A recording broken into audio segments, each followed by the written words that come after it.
सो आज है हमारा day 2 of our 10 day challenge, जहाँ पर हम एसएसटी क्लास 10th के कुछ इम्पोर्टेंट चैप्टर्स को रिव्यू कर रहे हैं। सो chapter 5 mineral and energy resources. इस चैप्टर को स्टार्ट करने से पहले हम देख लेते हैं चैप्टर 2 और चैप्टर 4 के कुछ important keywords.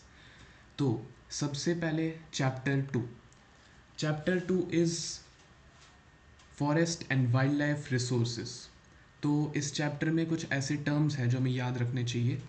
Wild life protection act basically एक एक्ट था जो कि इम्प्लीमेंट हुआ था 1972 में for the protection of Indian wild life, banning hunting, national parks, wild life sanctuaries, specific project मतलब एक पर्टिकुलर एनिमल या एक पर्टिकुलर स्पीशी के लिए हमने कोई प्रोजेक्ट असाइन किया हो। For example project tiger. उसके बाद भैरवदेव दाकक सेंचुरी। बेसिकली ये एक लोकल सेंचुरी है जो कि अलवर में है। तो अलवर के कुछ लोगों ने एक एरिया को अपने अंडर एक सेंचुरी कंसिडर कर दिया, दैट इज़ भैरवदेव दाकक सेंचुरी। उसके बाद चिपको मूवमेंट, नवधान्य, जेएफएम इज़ गवर्नमेंट और कम्युनिटी जब साथ मिल के एक फॉरेस्ट को कंजर्व करते हैं, बदले में जो विलेज है, विलेज के लोगों को उस फॉरेस्ट की कुछ रिसोर्सेज को यूज़ करने की गवर्नमेंट परमिशन देता है। उसके बाद चैप्टर 4 एग्रीकल्चर। तो एग्रीकल्चर में कुछ रिफॉर्म्स आए थे इंडिया में, which include collectivisation, abolition of ज़मींदारी, land reforms. ये तीनों हुए थे जस्ट आफ्टर इंडिया की इंडिपेंडेंस, मतलब 1960s 1970s इस टाइम पीरियड में। उसके बाद 1980s 1990s के टाइम पर green revolution, white revolution, and उसके बाद कुछ स्पेसिफिक प्रोजेक्ट्स लॉन्च किए गए। फॉर एग्जांपल क्रॉप की इंश्योरेंस, ग्रामीण बैंक सेटअप किए गए, किसान क्रेडिट कार्ड एट्सेट्रा। तो अब शुरू करते हैं chapter 5 mineral and energy resources. सबसे पहले मिनरल्स। मिनरल्स होते क्या है? A mineral is defined as a homogeneous हमें पता है, जो कि सेम दिखता है हर तरह से throughout, naturally occurring substance with definite internal structure. अब formation of a particular mineral depends on physical and chemical conditions, मतलब एक मिनरल जो कि फॉर्म हो रहा है वो डिपेंड करता है उस एनवायरनमेंट की फिजिकल और केमिकल कंडीशंस पे। अब hardest mineral is diamond and softest mineral is talc. ये याद रखना होगा, ये फिल इन द ब्लैंक्स या किसी चीज़ में आ सकता है। उसके बाद आता है टाइप्स ऑफ मिनरल्स। तो मिनरल्स 3 तरह से क्लासीफाई होते हैं। मेटालिक, जिसमें कोई मेटल की कॉम्पोजिशन हो, नॉन मेटालिक जिसमें मेटल ना हो, और एनर्जी मिनरल्स वो है जिनसे एनर्जी मिलती है। अब मेटालिक मिनरल्स को भी और आगे क्लासीफाई कर रखा है। फेरस, जो कि आयरन कंटेन करते हैं, नॉन फेरस जिनमें आयरन नहीं है, और प्रीशियस मतलब वो मेटल्स जो कि बहुत ही वैल्यूएबल है, फॉर एग्जांपल गोल्ड, सिल्वर।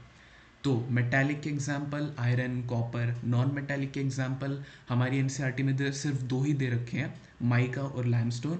और एनर्जी रिसोर्सेज, एनर्जी मिनरल्स, कोल, पेट्रोलियम, नेचुरल गैस। तो अब आगे आता है मिनरल्स को ज्योग्राफर और जियोलॉजिस्ट, ये 2 टर्म्स है। ज्योग्राफर और जियोलॉजिस्ट ये दोनों स्टडी करते हैं, उन दोनों की स्टडी में डिफरेंस क्या है आखिर? तो जो ज्योग्राफर है वो मिनरल को स्टडी करते हैं as a part of earth's crust. उनको सिर्फ अर्थ की लैंडफॉर्म्स की एक अंडरस्टैंडिंग चाहिए होती है, और क्योंकि अर्थ की लैंडफॉर्म्स में मिनरल्स भी होते हैं, इसलिए वो मिनरल्स को सिर्फ अर्थ की क्रस्ट की तरह मानते हैं। ऑन द अदर हैंड जो जियोलॉजिस्ट है वो स्पेसिफिकली मिनरल्स के बारे में ही पढ़ते हैं, उनकी एज, उनकी फिजिकल और केमिकल कॉम्पोजिशन के बारे में समझते हैं। तो जियोग्राफर जो होते हैं वो सिर्फ मिनरल्स को as a part of crust समझते हैं, और जियोलॉजिस्ट स्पेसिफिकली मिनरल्स के बारे में ही पढ़ाई करते हैं। उसके बाद मिनरल्स की अकरेंस, ये काफ़ी इम्पॉर्टेंट है। मिनरल्स 5 तरीके में अकर करते हैं। पहला, इग्नियस और मेटामॉर्फिक रॉक्स में 3 तरह के रॉक्स होते हैं, इग्नियस, सेडिमेंट्री एंड मेटामॉर्फिक। तो पहला और तीसरा, इग्नियस और मेटामॉर्फिक रॉक्स में ये वेन्स एंड लोड्स के फॉर्म में मिलते हैं। बीच वाला जो सेडिमेंट्री रॉक्स है, इसमें ये अकर करते हैं बेड्स एंड लेयर्स, क्योंकि ये डिपोजिशन से फॉर्म होते हैं, इसलिए ये बेड्स में फॉर्म होते हैं या लेयर्स में फॉर्म होते हैं। तीसरा पॉइंट काफ़ी इंपॉर्टेंट है, बॉक्साइट इसका एक एग्जांपल है, residual mass of weathered material. मतलब जब डिकम्पोजिशन होता है रॉक्स का और जो सॉल्युबल चीज़ें होती है वो हट जाती है, तो रेजिड्यू मतलब जो बच जाता है ऑफ वेदर्ड मटेरियल रह जाता है। This example is bauxite. उसके बाद अलूवियल डिपॉजिट्स या प्लेसर डिपॉजिट्स में कुछ मिनरल्स मिलते हैं जैसे गोल्ड और सिल्वर। ये इधर इसलिए मिलते हैं क्योंकि प्लेसर डिपॉजिट्स या अलूवियल डिपॉजिट्स में पानी का थोड़ा रोल होता है, तो यहाँ पर गोल्ड सिल्वर जैसे मिनरल्स इसलिए मिलते हैं क्योंकि ये करोड़ नहीं होते। एंड देन ओशियन वाटर में हमें कुछ और चीज़ें मिलती है जैसे कॉमन सॉल्ट एंड ब्रोमीन। इसके बाद नेक्स्ट टॉपिक है हमारा फेरस और नॉन फेरस मिनरल्स। तो फेरस मिनरल्स क्या होता है? फेरस मतलब आयरन। तो जिन मिनरल्स में आयरन होता है उन्हें हम कहते हैं फेरस मिनरल्स। अब ये याद रखना कि फेरस और नॉन फेरस मेटालिक मिनरल्स के एग्जाम वो टाइप्स हैं। तो ferrous minerals account 3/4 of metallic mineral production. मतलब जो मेटालिक मिनरल्स की प्रोडक्शन होती है उसमें 3/4 सिर्फ फेरस मिनरल्स ही होते हैं, बाकी का 1/4 नॉन फेरस होता है। फिर इसमें हमारे आते हैं iron ore and manganese. Iron ore तो हमें पता ही है कितना इंपॉर्टेंट होता है फॉर इंडस्ट्रीज। तो आयरन ओर के दो टाइप्स होते हैं, बॉक्साइट एंड मैग्नेटाइट। अगर हम इस इधर थोड़ी केमिस्ट्री घुसाए तो bauxite is Fe2O3, sorry haematite and magnetite. Haematite is Fe2O3 and magnetite is Fe3O4। तो Fe2O3 मतलब हेमाटाइट जो होता है वो उसमें आयरन का कंटेंट कम होता है बट वो क्वांटिटी में बहुत ही ज़्यादा यूज़फुल होता है। Magnetite on the other hand उसमें आयरन का कंटेंट ज़्यादा होता है पर वो हमारी इंडस्ट्रीज़ में कम यूज़ हो पाता है। तो कुछ मेजर आयरन की बेल्ट्स हैं, ओडिशा झारखंड बेल्ट, दुर्ग बस्तार चंद्रपुर, तीसरा नाम अगर आपको याद ना भी हो तो चलेगा, बल्लारी चित्रदुर्गा, चिक्कामगलुरु टुमाकुरु, ये अगर ना भी याद हो तो चल जाएगा। और उसके बाद महाराष्ट्र गोवा बेल्ट। अब जो दुर्ग बस्तार वाला बेल्ट है उससे जो आयरन निकलता है वो हेमाटाइट होता है, हाई ग्रेड हेमाटाइट होता है। तो वो जापान और साउथ कोरिया में एक्सपोर्ट किया जाता है via Visakhapatnam port. Visakhapatnam port हमारी मैपिंग में भी आता है, तो वो आंध्र प्रदेश में होता है। उसके बाद हमारा नॉन फेरस मिनरल्स आता है। इससे पहले हमारा मैंगनीज का भी एक टॉपिक है बट वो बोर्ड्स के पर्सपेक्टिव से मुझे लगा उतना इंपॉर्टेंट नहीं होगा। नॉन फेरस मिनरल्स वो होते हैं जिनमें आयरन नहीं होता। अब हमारी बुक में इसके दो एग्जाम्पल्स है, कॉपर एंड बॉक्साइट। तो जो कॉपर होता है ये तो हमें पता ही है कि मेटल होता है, तो metals are malleable and ductile, इसलिए कॉपर भी मेलिएबल और डक्टाइल होता है। हमें ये भी पता है कि कॉपर हमारे इलेक्ट्रिसिटी केबल्स में यूज़ होता है, इलेक्ट्रॉनिक्स में यूज़ होता है। और कॉपर का एक माइन है बालाघाट माइंस, इतना इनफ है। उसके बाद बॉक्साइट एक क्ले लाइक सब्सटेंस होता है जो कि एल्यूमिनियम सिलिकेट के डिपोजिशन से फॉर्म होता है और इस बॉक्साइट को लेटर यूज़ किया जाता है एल्यूमिनियम बनाने के लिए। और 2016-17 में Odisha largest bauxite producing state था। ये फिल इन द ब्लैंक्स के पर्सपेक्टिव से इंपॉर्टेंट है। इसके बाद आता है non metallic minerals. Non metallic minerals बहुत ही छोटा सा टॉपिक है, माइका और लाइमस्टोन। माइका सीरीज से या प्लेट से बना होता है। तो बेसिकली ये बहुत ही ज़्यादा इजीली स्प्लिट हो जाता है क्योंकि ये प्लेट्स की फॉर्म में मिलता है। जैसे हमने देखा था साइंस में ग्रेफाइट जो होता है वो भी, उसका अगर हम स्ट्रक्चर देखते हैं तो वो प्लेट्स के फॉर्म में मिलता है। In the same way mica is made up of series and plates, इसलिए वो जल्दी स्प्लिट हो जाता है। इसका यूज़ हम करते हैं इलेक्ट्रॉनिक इंडस्ट्रीज़ में क्योंकि इसकी इंसुलेटिंग प्रॉपर्टीज़ हैं एंड इलेक्ट्रिक स्ट्रेंथ है। उसके बाद लाइमस्टोन सीमेंट इंडस्ट्री और आयरन ओर की स्मेल्टिंग में यूज़ होता है एज अ रॉ मटेरियल। फिर इसके बाद हमारा टॉपिक आता है एनर्जी रिसोर्सेस, कन्वेंशनल एनर्जी और non conventional energy. Conventional energy जो होती है वो हमारी फॉसिल फ्यूल से निकलती है, for example coal petroleum. Conventional sources जो होते हैं वो रिन्यूएबल नहीं हो सकते। रिन्यूएबल होता तो है बट मिलियंस ऑफ ईयर्स लग जाते हैं, इसलिए हम इसको नॉन रिन्यूएबल ही कंसिडर करते हैं। और जैसे हमें पता है कन्वेंशनल सोर्सेज जैसे कोल पेट्रोलियम, इनको बर्न करने पर बहुत ही ज़्यादा पोल्यूशन होता है, इसलिए हमें नॉन कन्वेंशनल एनर्जी सोर्सेज की तरफ शिफ्ट होना पड़ता है। उसके बाद नॉन कन्वेंशनल एनर्जी सोर्सेज जिसमें हमारा आता है solar energy, wind energy, biogas, tidal energy, geothermal energy. ये क्योंकि नॉन कन्वेंशनल है तो ये पोल्यूशन कम करते हैं और ये रिन्यूएबल भी है, क्योंकि ये हम सोलर एनर्जी या विंड एनर्जी ये ख़त्म तो हो नहीं सकते, हमेशा रहना ही है इनको। उसके बाद non conventional sources of energy के हमारे पास कुछ टाइप्स हैं। न्यूक्लियर एनर्जी, इसको हम एटॉमिक एनर्जी भी कहते हैं। अब क्योंकि एटॉमिक एनर्जी है तो ऑब्वियस सी बात है कि ये एटम्स से ही निकलेगी।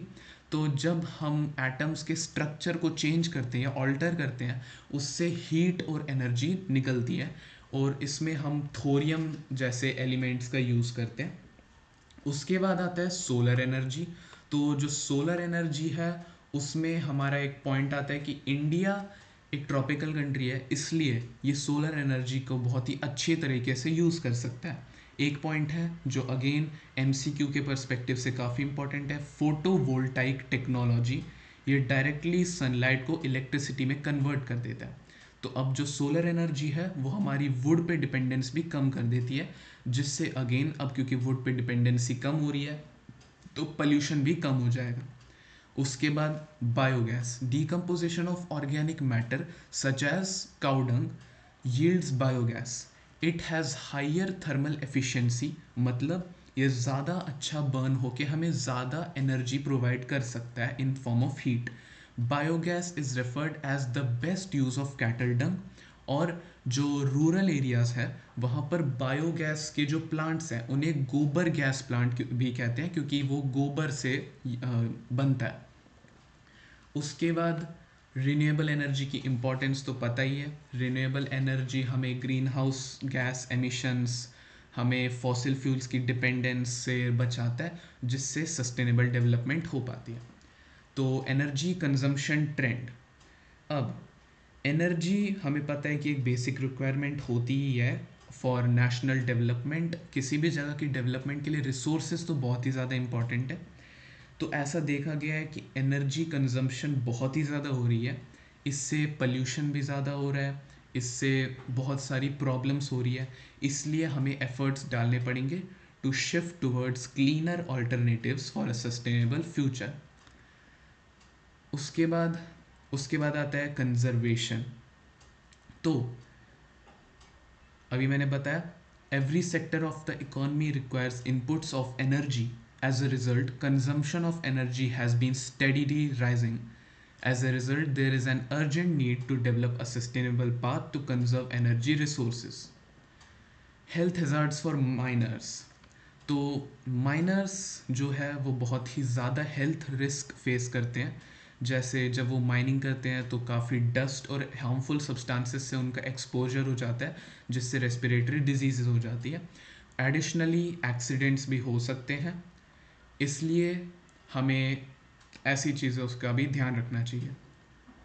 Environmental impact of mining. Mining operations lead to deforestation, soil erosion, and significant landscape alteration.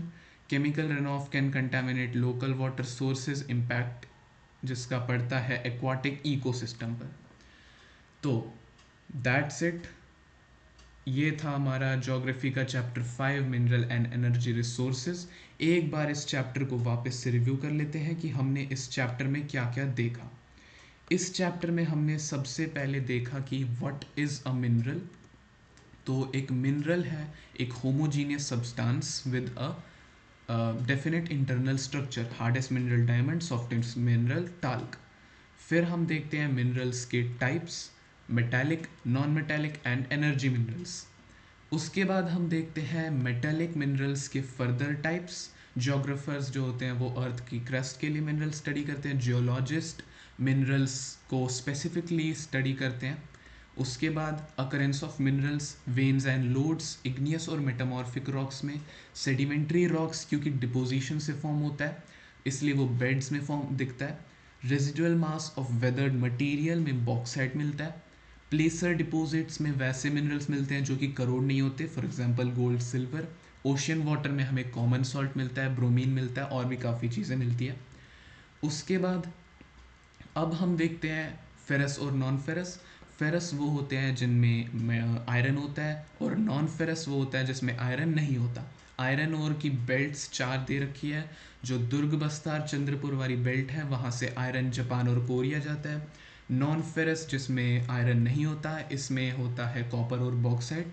Copper use होता है इलेक्ट्रिक केबल्स में। बॉक्साइट जो होता है वो काफ़ी क्ले लाइक सब्सटेंस होता है, इसे हम यूज़ करते हैं एल्यूमिनियम के लिए।